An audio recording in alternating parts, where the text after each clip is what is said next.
शहजाद इकबाल साहब, आपने भी विटनेस किया इस दफ़ा जो जिस तरह से रेगुलेटेड बसंत मनाई गई, और बार बार रेगुलेटेड का लफ्ज़ मैं इसलिए इस्तेमाल कर रही हूँ क्योंकि बसंत पहले भी होती थी, बैन लगा, उसके बाद ये कोशिश हो रही है इसको रिवाइव करने की, एक तजर्बा किया गया है। आपका क्या एक्सपीरियंस रहा? क्या आप समझते हैं कि वो जो एसओपी या रेगुलेशन की कोशिश है वो कामयाब रही या नहीं? दूसरा, क्या असरात समझते हैं इस तरह की एक्टिविटी के होंगे? बहुत शुक्रिया अलीना। अलीना, 2-3 पहलुओं पर मैं बात करना चाहूँगा। सबसे पहले तो भट्टी साहब ने ज़िक्र किया, ऑब्वियसली बड़ा अफ़सोसनाक वाक़या हुआ जुम्मे के दिन। हमने देखा कि इस्लामाबाद में इमाम बारगाह में नमाज के वक़्त धमाका होना, इतना जानी नुकसान होना, लोगों का ज़ख्मी होना। और ये तमाम एक एक ऐसा चैलेंज है हम पाकिस्तानियों के लिए जो कि कोई नया नहीं है। पिछले 25 साल से हम देख रहे हैं कि इस मुल्क में, या चलें थोड़ा-सा कम कर लें आप इसको, 22-23 साल से हम देख रहे हैं कि मुल्क में खुद कुछ धमाके भी हो रहे हैं, दहशतगर्दी भी है। रोज़ाना की बुनियाद पे हम देखते हैं कि सिक्योरिटी और लॉ एनफोर्समेंट एजेंसीज़ उसका मुकाबला भी कर रही होती हैं। आम शहरी जो है उनकी कभी ज़िंदगी दाँव पे लगी हुई होती है, कभी वो जो है इनफैक्ट अमवात इतनी बड़ी तादाद में होती है, लेकिन एक एक ज़िंदगी जो है वो मामूल के मुताबिक चल भी रही होती है। तो सिर्फ़ बतौर जर्नलिस्ट नहीं, एक आम शहरी भी हमारे लिए बड़ा मुश्किल होता है इन चीज़ों को इस तरीके से मैनेज करना, और इसका शायद कोई वाज़ेह जवाब भी नहीं है। इसीलिए देखिए, रियासत और हुकूमत की ज़िम्मेदारी मुख्तलिफ है। आम शहरी जो है वो फिर भी कहीं न कहीं अफ़सरदा तो होगा। कौन ऐसा इंसान है, आप बताइए, कि जब वो इस तरह के विजुअल्स देखता है कि रकात चल रही है, जुमे की नमाज़ हो रही है, वहाँ पे धमाका होता है और उसमें लोग शहीद हो जाते हैं। किसको गुस्सा नहीं आता? किसका दिल जो है वो अफ़सरदा नहीं होता? हम सब गमगीन होते हैं इस मामले में। लेकिन अगर मैं आपसे पूछूँ कि प्राइवेटली क्या उस दिन, जिस दिन जुमे के दिन या हफ्ते के दिन जितनी शादियाँ थी पूरे मुल्क में, बहुत से लोगों की होंगी, और दावतें होंगी, इवेंट्स होंगी, क्या लोगों ने वो कैंसल कर दिए थे? मेरे ख्याल से तो मैंने नहीं सुना कि कोई आम शहरी ये करता हो। तो बसंत भी एक इस तरह का फेस्टिवल था जिसकी तैयारी लोग बहुत पहले से कर रहे थे। अब एक प्राइवेट इंडिविजुअल को ये जाके कहना कि नहीं, आप गम में शरीक हो और आप अब बसंत ना मनाएं, मेरे ख्याल से ये करना बड़ा मुश्किल है। हो सकता है बहुत सारे लोगों ने, और मैं जानता हूँ खासतौर पे जुम्मे के दिन एक सबड्यूड सा माहौल था, शायद इससे ज्यादा सेलिब्रेशन आपको जुम्मे को नजर आ रही होती है, लेकिन जाहिर सी बात है वाकया उसी दिन हुआ था, लोग नहीं कर रहे थे उस तरीके से सेलिब्रेट। सैटरडे संडे ऑब्वियसली जब 24-48 घंटे गुजर गए तो लोगों ने किया सेलिब्रेट, उसको और हमने देखा भी है। हाँ, हुकूमत की ज़िम्मेदारी बिल्कुल, हुकूमत खास तौर पे अगर वफाक में एक ही पार्टी है, पंजाब में भी वही पार्टी है, अगर रियासती तौर पे आप बसंत मना रहे होते तो ज़ाहिर-सी बात है वो बिल्कुल ही नागवार गुज़रता लोगों पे, और मेरे ख्याल से दुरुस्त फैसला था। पंजाब हुकूमत ने अपने आप को डिस्टेंस किया। जो वुज़रा मना रहे थे उनके ऊपर आप तनकीद भी कर सकते हैं, वो उनकी एक ज़ाती फ़ेल होगा। बट ओवरऑल उन्होंने जो ये अनाउंस करके अपने आप को डिस्टेंस किया कि हम सेलिब्रेशन नहीं करेंगे। जो म्यूज़िकल फेस्टिविटी थी, जो हुकूमत ने अपनी सतह पे ऑर्गेनाइज़ की हुई थी, वो भी उन्होंने कैंसल कर दिया। अब जिन लोगों ने गुड़िया खरीदी हुई थी, पतंगे खरीदी हुई थी उनके प्राइवेट इवेंट से, तो मैं उसका कंपैरिजन तो इसी से करूंगा ना कि आपने शादी ब्याह भी की अपनी, आप तो उन तकरीबात को नहीं कैंसिल करते। तो ये मैं जैसे कह रहा हूँ ना कि इसका कोई वाज़ेह जवाब नहीं है।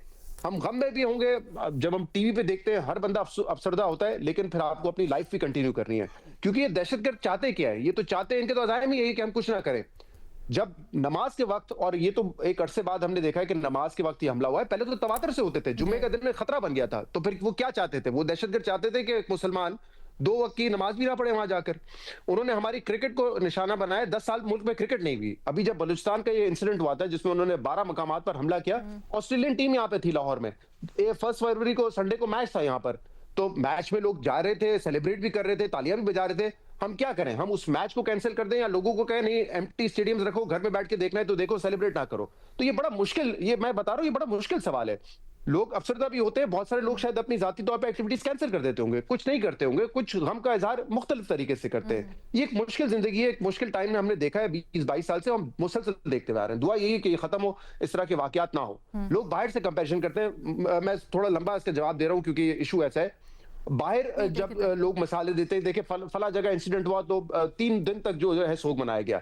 हाँ, क्योंकि वहां पे कभी कभी होते हैं, हमारे यहाँ तो तवातुर से हम ये होते हुए देखते हुए आए हैं। तो अगर हम 3 दिन का सोग मनाएंगे तो जो दहशतगर्द है, जिसका मकसद ये है कि हम अपनी एक्टिविटी ना कर सके, रोजमर्रा की कल्चरल इवेंट ना कर सके, नमाजें ना पढ़े, क्रिकेट मैच ना करे, वो तो कामयाब हो गए ना फिर। तो ये बड़ा मुश्किल सवाल है। मैं चाहता इसको पहले मैं एड्रेस कर दूं। जहां तक जो इंप्रेसिव मुझे बात की बसंत की लगी, एक तो ये बड़ी बात है कि एक इतनी बड़ी फेस्टिविटी जो पूरे कल्चर से एसोसिएटेड है, वो हुई पंजाब में, पंजाब के एक शहर में हुई, और ऑब्वियसली उम्मीद की जा रही है कि अगर ये इतनी कामयाबी से गुजरी है तो शायद अगले शहरों में भी हो।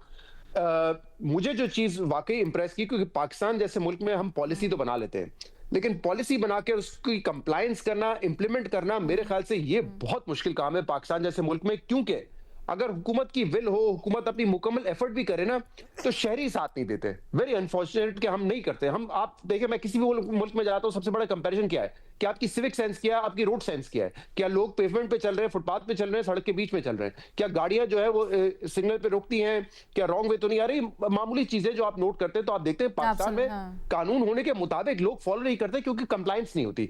तो इस मर्तबा दो तीन चीजें बड़ी इंपॉर्टेंट देखी। एक तो ये कि टाइम पे बसंत खत्म हुई, टाइम पे शुरू हुई, उससे पहले कोई वायलेशन नहीं हुई। जो रॉड सी बाइक पे, मैं लाहौर में था इन दिनों, तो मैंने देखा बाइक्स पे मेरे ख्याल से कोई 20 में से 19 बाइक्स होंगी जिनके ऊपर रॉड लगी हुई थी। अच्छा। तो ये एक बड़ा एफर्ट है। लाहौर कोई छोटा शहर नहीं है जहां 1.5-2 करोड़ की आपकी आबादी हो, वहां पे आप लोगों को ये बावर करवाएं कि आपने रॉड लगानी है, उसके क्या स्टेशन होंगे, क्या औकात होंगे। लोगों ने लगाए, उनका भी शुक्रिया। जिन्होंने इंप्लीमेंट किया उनको भी तारीफ के वो मुस्तहिक है। फिर डोर के हवाले से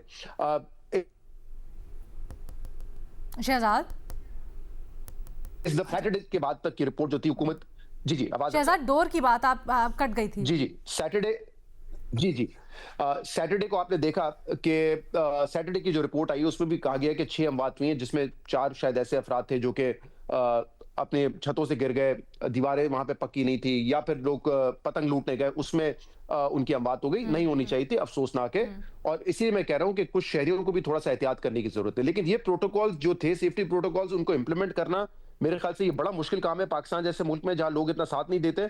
तो वो करके दिखाया। हाँ, कुछ चीजें मुझे लगता है कि थोड़ा सा, क्योंकि 18-20 साल बाद बसंत हुई है, 2 जनरेशन ने तो पतंग ही नहीं उड़ाई ना। जेन जी को तो पता ही नहीं है कि पतंगबाजी क्या होती है। और ऑब्वियसली जब 20-22 साल पहले हुई होगी तो उस वक्त शायद 80 रुपए 100 रुपए की पतंग होती थी। आज लोगों को 800-1000 रुपए की पतंग महंगी लग रही थी। कम सप्लायर थे, लाइसेंस जो थे वो थे, तो ऑब्वियसली सप्लाई का एक इशू होगा। तो ये एक चीज मेरे ख्याल से हो सकती है कि जो पतंग की प्राइस हो वो कम हो, ताकि लोग जो है डोर की प्राइस कम हो तो आम आदमी भी अफोर्ड कर सके। सामनाबाद हो गया, धर्मपुरा हो गया, वहां पे बहुत रेजिडेंशियल एरिया, आबादी गुंजान है, वहां पे आपने पता है बहुत ज्यादा पतंगबाजी होती है। अच्छा, वहां पे कुछ लोग ऑब्वियसली जरूरत के मुताबिक, उनको पता है कोई छत मांगने आए, उन्होंने लाखों रुपए पे छत दे दी। तो ऑब्वियसली ये बात ठीक है कि जब आप अंदरून जाते हैं और लाखों रुपए की छत ले रहे हैं, तो वहां तो अमीर ही एंजॉय कर रहा होगा, बट ऐसा नहीं है। गरीब ने भी, एक आम आदमी भी एंजॉय किया। बट जितनी प्राइसिंग को आप बेहतर बना सकते हैं वो आपको बनाना चाहिए। तो मेरे ख्याल से ओवरऑल एक अच्छी फेस्टिविटी रही है लाहौर के लिए। होपफुली ये दूसरे शहरों तक भी मुंतकिल हो। हमें अपने वैसे आई नो इस चीज़ को बड़ी तनकीद हो रही है, और अभी भट्टी साहब की तरफ भी हम जाते हैं कि छत थी, इतनी एक्सपेंसिव थी, लेकिन इसमें दोनों तरफ का फायदा नहीं है क्या? अगर कोई अमीर वो छत ले रहा है तो फिर जिस घर में वो लाखों रुपए जा रहे हैं वहां पे भी तो एक रेवेन्यू स्ट्रीम। मैं वही कह रहा हूँ ना। अब ये तो देखिए आपकी चॉइस है। अगर आप किसी ऐसे इलाके में रहते हैं जहाँ पे छत की डिमांड है, और अगर आप पैसे कमाना चाहते हैं आप छत दे देंगे। अगर आप खुद एंजॉय करना चाहते हैं तो आप छत नहीं देंगे, आप वहां पे जाके पतंगबाजी कर लेंगे। तो ये तो आपकी चॉइस है। ऑब्वियसली इसमें कुछ लोग जो है वो जरूरतमंद होंगे, वो पैसा, और ये भी है कि बट चीजें जैसे पतंग की प्राइस और ये चीजें मेरे ख्याल से थोड़ी सी कम हो सकती है जब सप्लायर बढ़ेंगे। देखें, ये भी ये अहम नुक्ता है ना कि इतने सालों के बाद पहली दफा और रेगुलेटेड, एग्जैक्टली इतने सालों के बाद और रेगुलेटेड जब आपने बसंत की, तो उसमें पहली दफा में इस तजर्बे में ज्यादा होंगे, बहुत सी चीजें होंगी जिसको आगे बेहतर बनाया जा सकता है। क्या भट्टी साहब के पास ये चीज लेके जाते हैं, क्योंकि काफी उन्होंने ऑब्जेक्शंस